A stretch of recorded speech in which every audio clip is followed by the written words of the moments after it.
Yo la team, c'est Arcos. Bienvenue dans ce nouveau podcast où dans cette vidéo je vais vous parler d'une période de la vie que je vais appeler le désert, le Sahara.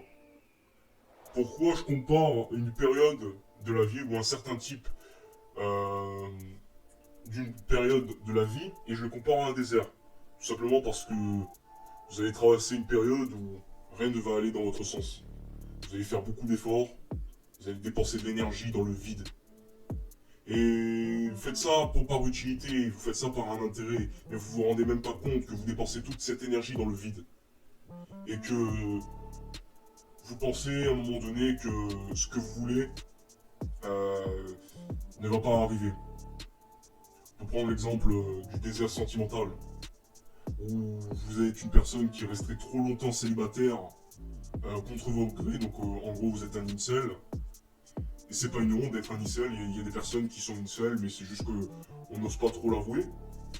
Et en fait, ces incels, ils se disent, bon, ça fait trop longtemps que je suis célibataire, ça fait 10 piges, que j'ai pas touché à une seule meuf, que j'ai pas trompé mon chibrax dans une meuf, je me retrouve seul, aucune meuf me regarde, j'ai l'impression qu'aucune meuf ne me calcule, j'ai jamais eu un compliment, ou alors c'était pour, soi-disant, pour que je foute la paix, entre guillemets.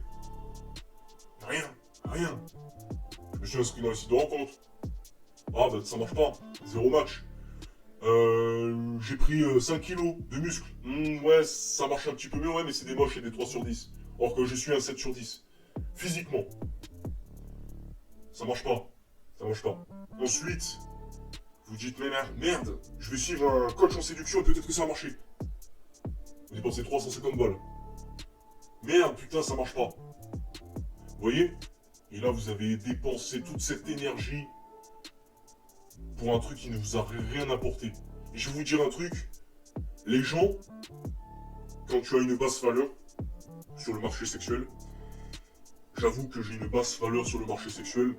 Alors le physique, je suis un 7 sur 10. Je vous le dis cash, hein, je vous parle français. Mais il y a d'autres cautions où je suis dans le rouge.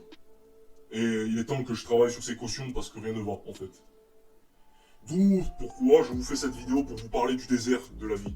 Pas forcément que des relations hommes-femmes, mais du désert de la vie. Vous allez tenter plein de trucs. Vous allez faire plein d'erreurs. Vous allez vous casser la gueule et vous allez enchaîner des défaites sur des défaites sur des défaites sur des défaites. Et à un moment donné, ça va vous caler. Vous allez commencer à dire, mais putain, je suis une grosse merde. C'est bon, je vais rien ne va m'arriver comme je voulais. De toute façon, ma vie, c'est de la merde. Les autres, ils ont rien sans faire trop d'efforts. Ils font jamais d'efforts et eux, ils ont tout facilement. Et tu vas effectivement constater qu'il y aura des personnes qui auront ce que tu veux, alors que eux ont fait 2 à 10 fois moins d'efforts que toi tu as fait. C'est-à-dire qu'ils n'ont pas connu le désert de la vie. Ou rien, il n'y a rien.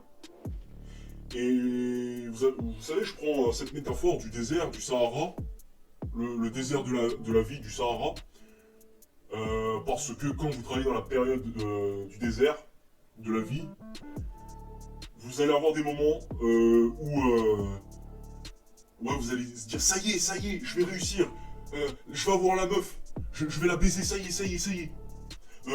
Je vais décrocher un emploi, c'est cool, je vais décrocher un emploi. Ouais, c'est cool, c'est bon, normalement je vais peut-être prendre 10 kilos avec cette méthode, etc., etc.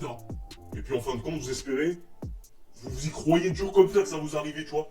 Et vous avez l'impression que par des éléments externes, vous avez l'impression que c'est bon, tout est acquis, or que vous avez pas encore acquis la chose que vous voulez. Vous dites ça y est, c'est bon, je l'ai. Quand vous êtes à soi-disant presque acquis, et en fin de compte, bah, ce n'était qu'un mirage. Vous étiez dans le désert, vous avez cru voir un oasis au loin pour boire de l'eau. Ah ben non, ce n'était qu'un mirage. Ce n'était qu'un simple mirage qui a disparu en m'approchant de trop près de cet endroit. Ce n'était que les reflets du soleil. Moi qui ai cru voir cette oasis qui me donnait la joie, et ce n'était qu'une illusion. Ce n'était qu'un genjutsu. La meuf avec qui m'a dit tous ces bons mots, qui m'a fait croire des trucs, je pensais que j'allais la baiser. Et puis il dit je pensais dur comme fer. Mais non, pas du tout. Et ce patron là aussi, ce fils d'eux, Il m'avait promis un emploi. Il m'avait dit c'est bon, je suis prêt au bout de 3 essais. J'ai fait 4 essais. Il m'a jamais rappelé. Je n'ai jamais décroché d'emploi. Ensuite, j'ai déposé des milliers de CV. J'ai déposé, allez, 180 CV. Ne vous inquiétez pas, monsieur, on va vous rappeler. J'ai jamais rien vu. On m'a dit que mes potes m'ont dit que ouais, on allait faire une soirée, machin, que ça va être trop bien et tout. Il est où ce pote? Il est où ce pote? Il est où ce pote? Ah, mon frère, mon frérot, je suis mon frère. Ouais, t'inquiète, je serai là pour toi. Mais il fait des soirées sans toi. Il t'invite pas. Pourquoi? Il y a deux raisons à cela. Parce que déjà, il sait qu'il y a des meufs. Donc il sait que t'es un concurrent par rapport à des filles. Et tu pensais que c'était ton pote. Vous avez tellement vécu des choses ensemble. Le mec, il a fait exprès de ne pas t'inviter, de ne pas te tenir au courant qu'il y avait une soirée. Pour te choper la meuf que tu voulais. Parce que lui, il la voulait. Vous allez me dire, mais attends, d'où il sort ça? Tu dis, non, mais... Non, c'est pas vrai. Qu'est-ce que tu racontes? Dis-toi, je connais des mecs qui m'ont fait ce coup-là. J'ai connu des potes qui leur est arrivé la même chose. Tout ça pour des meufs. Les gars. Et les gens, ils sont prêts à faire des trucs de fou. Pour ne serait-ce tremper le chibrax dans une meuf. Tu vois ce que je veux dire? J'ai été pris pour un con. D'où le fait que je sors cette vidéo. J'ai été pris pour un con, on m'a promis pas mal de choses. On m'a dit oui, c'est bon, tu l'as eu le truc, ouais, t'inquiète. Et nique ta mère. Ce n'était qu'un mirage. Et vous savez les gars, vous avez deux choix. Forcément, ce qui est sûr à 100%, c'est que dans ces cas-là, quand vous avez fait beaucoup d'efforts pour quelque chose, qui ne vous est jamais arrivé, vous traversez dans le désert depuis longtemps. Il y en a pendant 10 ans. Pendant 10 ans, ils ont traversé le désert. Je peux prendre le cas de Jul, qui dit dans une vidéo qu'il est passé. Pendant 10 ans, il faisait des musiques qui ne marchaient pas, qui faisaient 2 vues, qui se faisaient aller maximum. Si ça perçait un minimum, il faisait pas plus de 100 vues. Jul, je te parle de Jul, le rappeur que tout le monde apprécie aujourd'hui. Moi, j'aime pas ses musiques, mais j'aime sa philosophie. J'aime bien comment il parle quand il parle dans ses interviews, parce que je me reconnais dans ce qu'il dit. Et je compte traverser cette période de désert avant d'obtenir ce que je veux. Je le sais, c'est sûr. Mais tôt ou tard, je vais sortir du désert. Et je me retrouverai face à l'océan. L'océan d'eau douce. L'oasis. Avec de l'eau remplie d'abondance. À force de ne pas céder par la tentation, dans la dégénérescence du mal. Parce qu'il y en a, dans la traversée du désert, c'est pas fait pour tout le monde. En vrai, pour quelqu'un qui tient la période de désert pendant très longtemps dans sa vie, il a une énorme paire de couilles. Moi je dis, si tu tiens la période de désert, tu as une énorme paire de couilles. Parce que c'est très facile de succomber à la haine. C'est très facile. C'est pour ça que les mecs qui testent plein de trucs avec les filles, qui ne s'améliorent pas, qui n'est pas patient. Parce que pour s'améliorer, il faut être très patient avant d'avoir des résultats. Il faut être très patient. Les gars, la patience, c'est l'arme. C'est l'arme fatale contre la vie, les gars. Tu vois ce que je veux dire? C'est l'arme fatale. Et c'est même ce que Dieu voudrait que tu aies comme qualité. La patience. Même si t'as ton côté sombre qui te parle et qui te dit ouais, vas-y, c'est toutes des putes. Ouais, c'est toutes des putes. Vas-y, fais-leur ci, fais-leur ça. Mais bien sûr, moi, des fois, j'ai des pensées noires, les gars. Je sais, mais je sais que Dieu est avec moi. Pour les croyants, moi, je vous parle en tant que croyant. Alors après, vous croyez ce que vous voulez. Mais il y a des gens qui croient en vous, qui ne veulent pas vous voir échouer, qui veulent votre bien. Dites-vous ça, les gars, il y a votre famille aussi. S'il n'y a pas Dieu parce que vous n'êtes pas croyant, dites-vous qu'il y a votre famille. Mais Dieu est avec moi et il sait que je peux résister à cette tentation. Même si parfois je fais des péchés, il m'arrive de faire des péchés. Et je l'avoue, en parlant à Dieu dans ma tête, que je fais des péchés.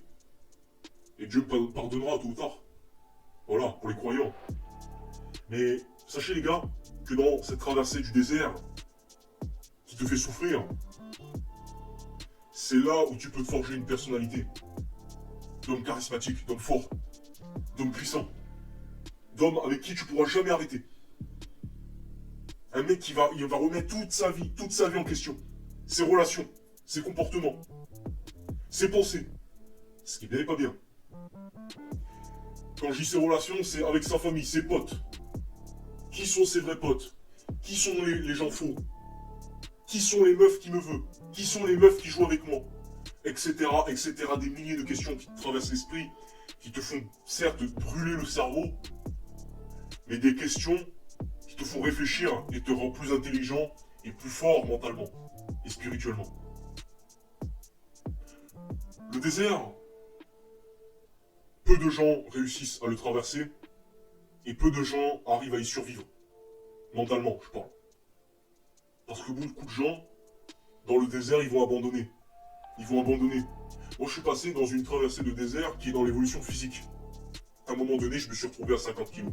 Une fois que j'avais perdu tout mon gras. Puis, je me suis mis à la musculation parce que j'avais un complexe. Un complexe de malade par mon corps de traître. J'ai pris des kilos en quelques mois. J'ai pris 4-5 kilos. Mais j'ai vite stagné. Je mangeais des tonnes et des tonnes et des tonnes. Je mangeais des kilos. J'étais capable de manger des 1 kilo de pâtes, ne serait-ce que 1,5 kg de pâtes et de féculents. Je pouvais manger 3 steaks, 3 grosses cuisses de dinde, avec un supplément 1 kg de riz de pâtes. Je vous jure, je vous jure, j'exagère à peine quand je vous dis ça.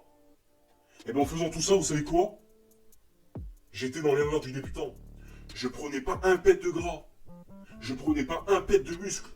Parce que mon métabolisme déjà bouffé, je faisais trop de cardio. Et c'était la raison principale pourquoi je ne prenais pas de poids. Je faisais trop de cardio. Et je faisais pas assez d'exercice musculaire. Et le problème, c'est que quand vous faites trop de cardio, vous brûlez des calories, vous les mettez à la poubelle. Alors que les calories, vous pouvez les utiliser en les dépensant bien évidemment intelligemment pour construire vos muscles. En fatiguant de façon intensive vos muscles. Vous arrivez beaucoup plus à créer du muscle en mangeant moins et en fatiguant plus le muscle avec une intensité qu'en faisant du cardio, beaucoup de cardio, pour au final ne pas prendre du muscle même si vous faites à côté des exercices musculaires, pour mettre des calories à la poubelle même si vous mangez 1 kilo de pâtes. J'étais ce gars-là. Je me suis remis en question. Ça m'a pris 6 mois, plus que 6 mois même, pour accepter le fait que je stagnais. Ça m'a mis mal. J'ai pété un câble. Ça me rendait fou. Que je stagnais, que je tournais en rond. J'avais l'impression que j'allais jamais réussir. Et bon, aujourd'hui, ce mec qui faisait 50 kilos autrefois, aujourd'hui, il pèse 65 kilos. 65 kilos, alors avec un peu de muscle. Aujourd'hui, j'ai des pecs. J'ai des biceps. Avant, j'avais des biceps rapapla, j'avais pas de pecs. Avant avoir des pecs, j'avais des nichons, les gars. Même quand j'étais maigre, j'avais encore des nichons. Alors que j'avais perdu 15 kilos de gras. J'avais des nichons. Maintenant, j'ai plus de nichons. J'ai plus d'adipomastie. Maintenant, j'ai des vrais pecs. Et des pecs. Des pecs dans lesquels c'est mon poids fort. Et pourtant, au développé couché, je soulève pas lourd. Hein. Je soulève 60 kilos en x10. Bon, maintenant, j'y arrive plus parce que voilà, j'ai dû faire une pause à cause de certains problèmes qui m'est arrivé. Du coup, je soulève 40 kilos maintenant, je me suis affaibli, je l'avoue. Mais maintenant, j'ai pas perdu mes pecs. J'ai pas perdu de muscles, les gars. Je fais toujours 67 kilos. Mais c'est des vrais muscles. Je les ai jamais perdus, ces vrais muscles. Peu importe ce que je mangeais, les gars. Vous voyez, j'ai gardé mes muscles. Et pourtant, je mange moins qu'avant et je prends encore plus de muscles. Pourquoi? Parce que mes entraînements sont de meilleure qualité. Ils sont de meilleure qualité et j'arrive beaucoup mieux. Et ça va beaucoup mieux dans mes entraînements. Et pour cela, les périodes où j'ai échoué, où j'ai stagné pendant très longtemps, j'ai été dans cette période du désert. Cette année, je suis encore dans la traversée du désert. Pourquoi? Selon moi, parce que cette année, j'ai déposé 40 CV. J'ai été refusé principalement parce que je suis mineur. On m'a fait des promesses qui n'ont jamais tenu. J'ai fait des essais à plusieurs reprises. Ils m'ont dit oui, c'est bien, tu travailles bien. Puis pour derrière te dire ouais, va te faire foutre, on t'appelle pas en fait. Vous voyez? Ils te la mettent à l'envers. Ils te fait des belles paroles pour après te niquer. Je me suis fait avoir de 280 € si je calcule tous les heures dans lesquelles j'ai travaillé dans l'entreprise. Et ça, je te parle de 4 jours d'essai pour 7 heures. 7 heures de travail. On va dire que l'heure de travail, je suis gentil, c'est 10 euros. Allez, c'est 10 euros. Voilà, j'ai perdu 280 euros. Je me suis fait exploiter de 280 balles. J'aurais pu m'énerver. J'aurais pu faire des dingueries. J'aurais pu. Même si je peux pas. J'aurais pu faire des trucs de fou. J'avais envie de le faire. Mais je l'ai pas fait. Je l'ai pas fait parce que je vais dépenser encore 3 fois plus d'énergie. Peut-être que je vais réussir. Peut-être. Mais je vais dépenser 10 fois plus d'énergie. Et ça va encore plus me frustrer. Et je vais passer mon temps à me venger au lieu de m'améliorer. Donc j'ai pris sur moi. J'ai accumulé ma haine. Et je continue à accumuler cette haine pour me rendre plus fort. C'est-à-dire que cette haine, je l'utilise pas pour faire du mal. Je l'utilise pour devenir plus fort. Je l'utilise pour pousser de la fonte. Pour pousser lourd. Parce que quand je suis énervé, que je suis dans une période de désert, où je suis frustré, parce que quand tu traverses le désert pendant longtemps, tu es frustré, c'est obligatoire, tu pètes un câble, c'est là que tu deviens une vraie personnalité. Parce que tu te forges dans la solitude, tu te remets en question sur toute ta vie, tu remets en question toutes tes relations, tu te remets en question ton existence, ta spiritualité, ce que tu as fait de bien, ce que tu as fait de mal, et dans quelle direction tu te diriges maintenant là. Et quel sera ton futur en fonction des actes que tu vas commettre dans un futur proche. C'est ça ce que te permet le désert de la vie. Le désert de la vie, c'est ce qui peut te faire changer de déclic. Il y a deux camps. Soit tu succombes à ta haine et tu fais le mal, soit ta haine que tu as accumulée dans le désert de la vie va te forger une personnalité tellement solide qu'une personne, quand tu seras sorti, te respectera pour qui tu es. Ta présence quand tu vas arriver dans une pièce, tu vas te faire respecter, peu importe ce que tu dis. Tu n'auras même pas besoin de parler, que ta dégaine, la façon comment tu parles, la façon comment tu regardes les gens, la façon de te tenir, va obliger par la force du destin, entre guillemets, moi j'ai le destin ou quelque chose, je sais pas, par les ondes magnétiques que tu dégages, à te respecter, à t'admirer même, et à te supplier pour traîner avec toi. Et les gars, je suis retombé dans ce désert. Il y avait une période où je suis arrivé à l'Oasis. Je commençais à avoir des meufs que j'attirais comme un aimant. Alors pourtant je faisais 50 kilos. J'avais pas de confiance en moi, tu vois. Mais j'ai commencé à avoir un peu de force de caractère.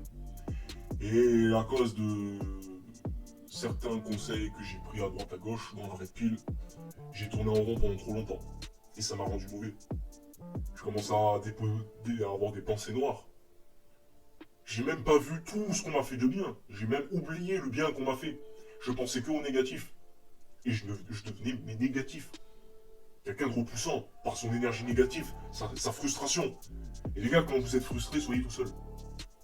Dépensez votre énergie dans la frustration, dans les sports de combat. Dans le sport même tout court. Parce que vous devenez non seulement plus performant dans le sport parce que vous serez plus concentré, vous allez évacuer cette énergie parce que la haine est une bonne énergie que vous pouvez utiliser pour devenir plus fort et devenir meilleur, pour devenir un alpha, un sigma, et pour vous forger une personnalité dominante qui sera respectée par tout le monde. Voilà. Et je traverse cette période avec beaucoup de souffrance psychologique. Rien ne va, je reçois que des rejets, que ce soit dans le travail, des meufs. Et en fait, je suis en train de me remettre en question, en fait, de me nettoyer mentalement. Et là, je me suis tourné vers Dieu. Tu vois, je me suis tourné vers Dieu cette année, il n'y a pas longtemps. Parce que ça fait du bien de prier, ça fait du bien de parler à Dieu, ça fait du bien de se faire écouter par Dieu, les gars. Je vous assure, ça vous libère. Vous voyez? Gardez espoir, les gars. Croyez en vous. Dieu croit en vous, pour les croyants. Et paix sur vous, les gars. Vous allez survivre. Moi, je vous dis, si vous gardez cette mentale comme je vous dis, vous allez survivre. Vous allez survivre à ce désert. Et vous allez tôt ou tard sortir de ce désert victorieux. Comme un conquérant. Comme un loup-garou qui a réussi sa mission. Qui sera respecté et qui aura le succès. Donc, vous croyez quoi? Il y a des gens, ils ont travaillé des dizaines d'années avant de connaître le succès, avant d'être millionnaires. Ils ont tout essayé, hein. Ils ont tout essayé, hein. Pendant des dizaines d'années. Ils n'ont rien eu. Ils ont rien eu. Et tôt ou tard, du jour au lendemain, alors que ils se sont dit putain, la vie c'est de la merde. Et bon, des millions d'euros. Boum, du succès avec des meufs alors que j'étais incel. J'attire des meufs comme un aimant. Boum, j'ai pris 10 kilos de muscles. Boum, maintenant je me fais respecter sans rien faire. Etc. etc. Tchuss. Et à très bientôt pour de nouvelles vidéos.